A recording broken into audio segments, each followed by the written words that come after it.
Hey everybody, Manannan here. Welcome to Stellaris, the new game by Paradox Interactive, set 200 years from the present day, well technically 283, where mankind has expanded into the stars. We've got faster than light travel, but so has everyone else. So it's a bit of a melting pot and a bit of a chaotic galaxy.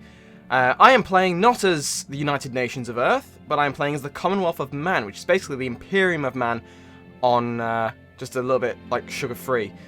You are, this is a xenophobic, militaristic, expansionist empire that's basically been cut off from the Earth, They now have slightly more advanced technology in form of lasers and warp stations, which is a different type of FTL than the other two. Because there's three types. Warp relies on these things called warp stations. You can basically go from this station to any of these in this circle, but not from, like, say, that one to that one, unless that one had a station itself. So it's an interesting trade-off. You can travel very quickly, but only in certain ways. So it's pretty cool. Yes. So for those who have not yet seen much on Stellaris, where have you been? Because pretty much everyone and their dog is producing a series for it at the moment. I waited until I had my thoughts in order and my review out, mainly because it gave me a little bit more time to get my head around how the game is actually played. Doesn't mean I'm going to know everything. Good God, no, definitely not. It wouldn't be the same if I knew what I was doing. But we are going to give a decent crack at it. So, in terms of technology, I've gone for solar panels because getting an economy is very useful, and sticking that on my space station is pretty handy. Obviously, society's first thing to go for is colony, and I'm going nanocomposite armor because it's pretty useful to stick on your ships. We are now going to use our science ships to survey the system, and construction ships are going to wait until there's something for us to construct, because at the moment we don't know where we're going to send it. Now, we're going to send it there, so we get some energy. I will be giving this isn't a tutorial series. There are other ones out there that will probably go into more detail, but I'll pretty much run through how the game is essentially played. I've been very lucky to have the review copy, so I've had early access to it, which is one of the perks of being a YouTuber. But you know, nothing fancy. Just, you know, getting a game a week early, and all my friends just are not particularly fans of Paradox or anything like that, which is really annoying because I wanted to rub it in their faces. But either way, I've had a week or so to enjoy it. It's a very good game, and there's a lot of depth to it, but I'm not entirely sure where it's going to go. But anyway, we are going to build up our thing there. Once. Oh, hello. What is this? Evading hostile fleet. This is not good. Don't be fleeing. It's a bit annoying when this happens, because basically these space bogies, space amoebas, have turned up. They are far too powerful for my fleet to deal with at the moment. I've only got 70 force power. They have a lot more. I think what is it? Military power, not force power. This, we're going to just ignore that. We're going to stick it on passive and stick the construction ship on passive as well. Passive means they will basically they won't run away at the first sign of trouble. Whereas evasive, as soon as an enemy fleet appears in the system, they'll all run, which is a bit annoying when you're trying to get infrastructure going, and they're not in any actual danger. Of course, it does mean that you are slightly more risky in terms of if you're not paying attention, you could lose your ships. So we're going to survey these 5 systems. One of these will be the next place we can colonize, because that seems to be a recurring thing. Every start will have at least one colonizable system nearby, but it tends to not be amazing. Sometimes it is incredible, and it's actually better than your home system, but a lot of the time you get it because it's another set of population, which is very useful. Now, so we can't colonize that because we are humans and we're not really good with deserts, so we need to have the technology to do so, and we'll have to make it more habitable before we can send anyone there. There's not really. There's no minerals in my home system. Survey complete. That is disappointing. But system survey is complete, so we're going to go there and build them there. Neither of those are colonizable at the moment. Okay, maybe it must be one of the others then. Which is a shame, because this is quite a decent place. Yes, you can only build stations in territory you control. You either control territory through having colonies or planets. We're going to research this. 22% risk rating is probably going to go poorly. But you can either expand your territory through planets, colonization, or conquering them from other people, or through frontier stations, which cost influence.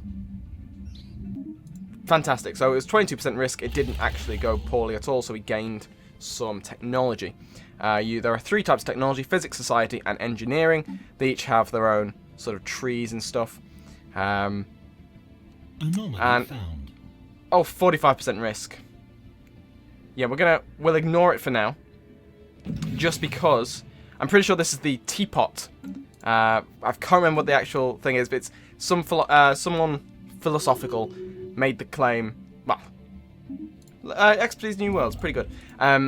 He basically said, there is a teapot orbiting Saturn, and you can't tell me that it's not there.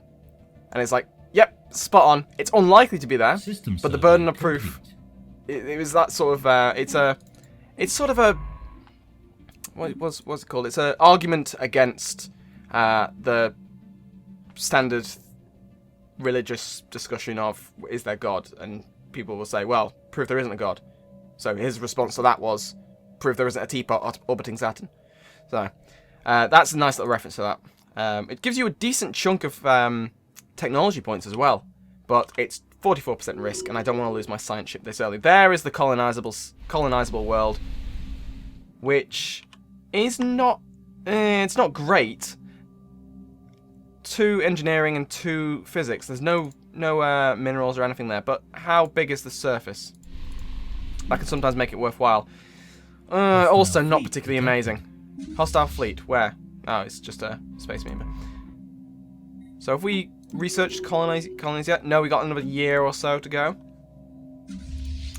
I'm going to hold off on much of what you new research. Fantastic, we got that. We're going to go with research speed up.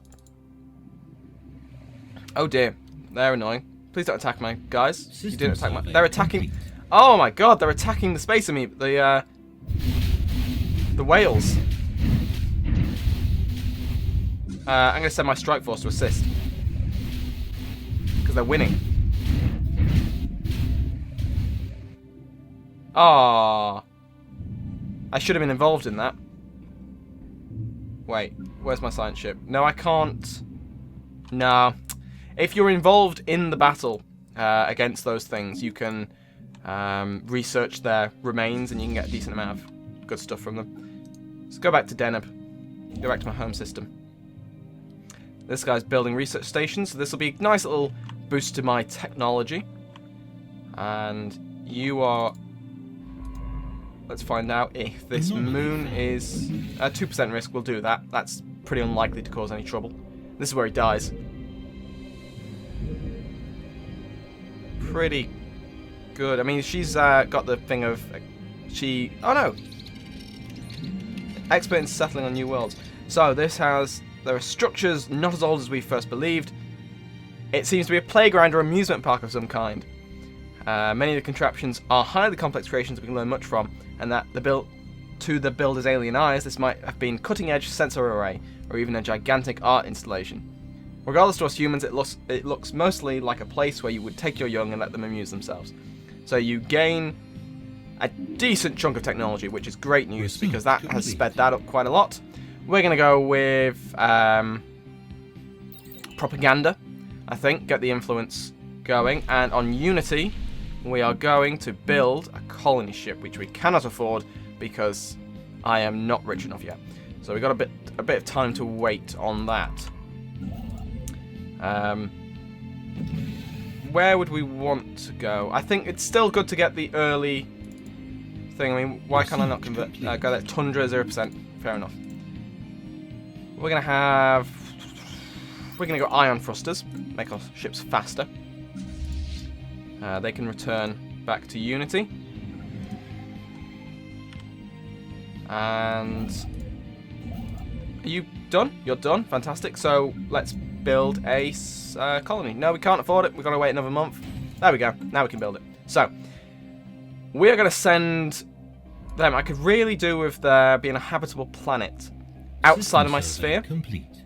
Just to maximize the amount of territory I hold, and then I can exploit. Save me having to have a frontier station or something. What the bloody hell? Alien menace. Whoa, it's very bright. That's a plasma thing. So I will have to keep an eye on this science craft, because once it's done there, it's going to head straight towards it and will immediately die. So as soon as he's done with Urav Was the 5th, we will send him out of the thing. Actually, no, we'll send him over there, because there's one more planet he hasn't done. And then after that, we'll send him, I don't know, there. Let's go there. And then there. And then there. And then there. Those things are quite powerful. That makes me imagine that these will be pretty resource high, because that tends to be the way it works. So we've got now a colony ship. It's costing us extra to keep. How much does it actually cost to run a colony ship? 5 maintenance. Yep. 5. If you look there, there's a little energy symbol. That's 5.7 energy. That's no wonder. It just seems that every single time I launch a colony ship, I always start to lose credits. I never really looked to see why that would be. Tropical world and tundra world. We'll send our strike force to have a quick look as well, just so I know if there's anywhere that I can. I don't really want to send my colony ship there. Research it. What is that? That's desert colonization, so I can't go there.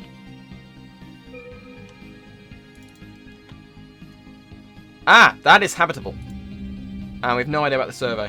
So after it's done with this, it's already doing it once it's done with that. Cool. That's improved the yield of that planet quite nicely. Situation. Being in the hunt for the hyacinth. So we are going to send my science ship here so that I can start colonizing pretty sharpish, because it is on the brink of my territory. So that will then spread around those bits there. We are quite close to the galactic core. And we have got a couple of things we need to exchange. We're going to go for a mining network there, because they're quite helpful. And we're going to expand into blue lasers, because the Confederate of Man is quite good with lasers. Their starting technology is lasers rather than missiles or kinetic energy, like the other. Well, there's 2 types, and that's the other one. So, what have we got here? Much better. So we're going to send our first colony ship there, and we're going to stick the planetary administration right there. That gives a benefit to adjacent tiles, not diagonally, but only horizontally and vertically. And it increases the output on their yield. So it's useful to put it there. That's actually a really good spot, because that's going to, I think it might not double, but it does increase each of them, so it will be a very useful colony. We'll send this strike force back. Fleet detected. Oh dear. What is this? Who are you? Space bloody amoebas. Situation log. What are they called? Bravo bogies. We're going to try and, everyone's a bogey. Alpha bogies, Bravo bogies, Charlie bogies. So there's our settlement, which is on the way. You can survey the system, and then survey that system, and then survey that system. So pretty much what I interrupted doing before, just so I could prioritize my new settlement. Great day for the Commonwealth of Man. Fantastic. So we are going to spend our remaining money there, and we. Whoa! There's a shit. Wow, that's a very important place to have it. Oh, we got a comet. Everyone's happy now. Fantastic. We saw a comet. I mean, we're traveling in space. I'm pretty sure that's a pretty common occurrence. But whatever. We've got a comet. Complete. Space amoeba. Situation we'll try and kill them all. updated. I'm a System xenophobic, survey complete. horrible Anomaly empire, so found. Research any option I have to complete. kill the alien, I will definitely go for. Edict cost reduces empire leader capacity. Oh, that'll be improving the number of leaders you can have. You default to 10, I think. If you look at empire, look at leaders. Yeah, 5 out of 10. So I'm guessing that will improve the number of things I can have there. My influence is going up as well because of planetary unification, which is great news. And is he building stuff? He's still building stuff. What's in his queue? He's got one more thing to go there. We still can't quite afford that. We're missing 200. But once we do, that's so worthwhile. That is an extra 8 minerals a month. That's huge at this point in the game. Once I've got that, once I've built up my economy, I will be starting to Fleet of the Damned. Ah, this is when you get space pirates. Because space pirates appear once you have your first colony. We're gonna have to. Well, we'll not upgrade that yet. I don't think. What does it give us? It increases it by 1. I'm gonna go short-term benefits and go for what are the difference between these two? I'm not sure. But we'll get a few more ships for my fleet. Send you to orbit Unity because those pirates are about to turn up and we want to be able to take them out as soon as possible. Where are they? There they are. No, not undefended system. That's annoying. So they're currently at 78. Once we've got another ship, 93. Go there now. See, this is it's not really a good example of the benefit of warp technology because I'd be able to get there pretty shoppish regardless of who I was playing. System survey complete. But here's my fleet coming out the wormhole. Hostile fleet engaged. We haven't got a commander. We probably should. This might go poorly. Even though we've got the advantage. Nope, we've killed one ship. We're killing another. And slow it down just to watch the quite beautiful animations take place. Look at that ship dead that's just sort of floating in the abyss. Just die. There we go. Fantastic. So this science ship is still busy, but after it's done with that, it's going to go to research these projects. This can return home to be healed. And we're going to have to find the pirate base soon enough. Not sure where that'll be, because I've been everywhere else. Maybe it'll just appear somewhere I haven't got any vision at the moment. So we will combine these two fleets. Our construction ship is sort of just sat there. So we're going to start it building now. And then we're almost got enough to queue the second one. Just a little bit more. 1 more month. Speed it up. I'm on normal speed. No wonder it's taking a while. And then, okay, so... complete. No, not one or the other. An alien proto-civilization. Can I just purge them? Like, the orbital bombardment feature is a bit... It's there to support ground invasions. It's not extermination style, which would be quite cool. Something big collided with the surface of this planet once. We'll go for that, I think. Right, so can't afford that. We're just going to keep building up our economy and our ships. We haven't yet found anyone, which is a bit odd, but I'm fine with that, to be honest, because it means that my xenophobic nature is not going to piss anyone off if I haven't met them. Because it tends to happen. I've played these guys before, when I was just getting used to the game, and maybe I was a little bit aggressive. I did conquer 2 empires completely, and then a massive alliance teamed up to completely crush me. That was quite depressing, because I was doing so well, but I was just a little bit too overzealous, I think. I invaded, like, 3-planet empire, conquered all of them, and enslaved the entire population, and that obviously pissed off a few people. So, you know, learn from the mistakes, except I'm not going to. I'm going to do the exact same thing. So, we need a new admiral, to be honest. Leader lifespan 25. Debris analyzed. Good stuff. We're going to go for this lifespan up. Because if she can get really quite good, then that'll be helpful to keep her alive as long as possible. And we're shortly about to be able to do all the mining stations there, like so. Debris analyzed. And then after that, I mean, how is Dawnlight? That's such a great name. How is Dawnlight doing? We are growing. The settlement is growing. But anyway, we're going to end the episode there. Thank you very much for watching this first episode of this series, and I will see you next time.